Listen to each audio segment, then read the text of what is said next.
મારું નામ કલ્પેશ રાજેશભાઈ સાકરિયા છે. મારા દાદાની જમીનમાં એને હુમલો એવી રીતે કરીને ખેડી નાખ્યું હતું, ખેતરમાં રોટાવેટર મારી દીધું હતું.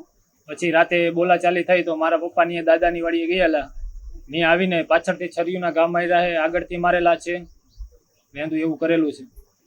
ત્યાં જોયું તો મૃત્યુ પામી ગયા હતા. મારા ભાઈને લાગેલું છે, છાતીમાં લાગેલું છે, પેટમાં બારે આતેડા નીકળી ગયેલા છે એક સાઈડમાં. એ અત્યારે રાજકોટ સિવિલમાં છે. 2 જણા ઉપર થયો ને અજાણ્યા શખ્સ 2 હતા ને 4 જણા એ હતા, 6 જણા હતા. એ નાના ભાઈ જે સાથે હતો એને કીધું, એ અજય ઉર્ફે ટીટો, પછી સિનુભાઈ, એક હેતલબેન કરીને છે ને એક બીજા બેન છે સિનુભાઈના ઘરના. એ 4 લોકોએ હુમલો કરેલો. મારા પપ્પાના કાકાના છોકરાને કાકા થાય, કાંઈ હતો જ નહીં. આ તો અચાનક આવીને હુમલો કરી ગયા પાછળથી આવી. ના, બોલાચાલી કાલે થઈ હતી. એ તો એમને ખાલી કીધું હતું કે અમે પાછું કરી દેવું, તમારી જમીન હતી એવી રીતે કરીને વાત કરીને વહી ગયા. પછી રાતે આવીને આવું કર્યું. ને અમે રસ્તામાં પાછળ ફોન આવ્યો કે આવી રીતે બનાવ બન્યો. અમે વાડીએ આવતા હતા પાછા, ત્યારે અમને રોકવાનો પ્રયાસ કર્યો, પણ અમે નીકળી ગયેલા સાઈડમાંથી. છરીયું બતાવીને મારી નાખવાની ધમકી આપતા હતા અને ગાળો બોલતા હતા. અનિલભાઈ રાજેશભાઈ સાકરિયા ઉપર ન્યાય જોઈને એને ફાંસીની સજા જોઈ.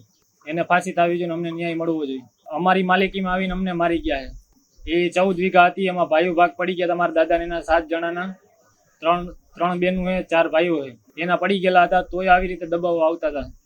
જ્યારે હોય ત્યારે વારંવાર પીને આવે, દબીને વયા જાય. ને એ ભાઈ બુટલેગર છે એટલે એનું હાલે છે જ્યાં આવે ત્યાં.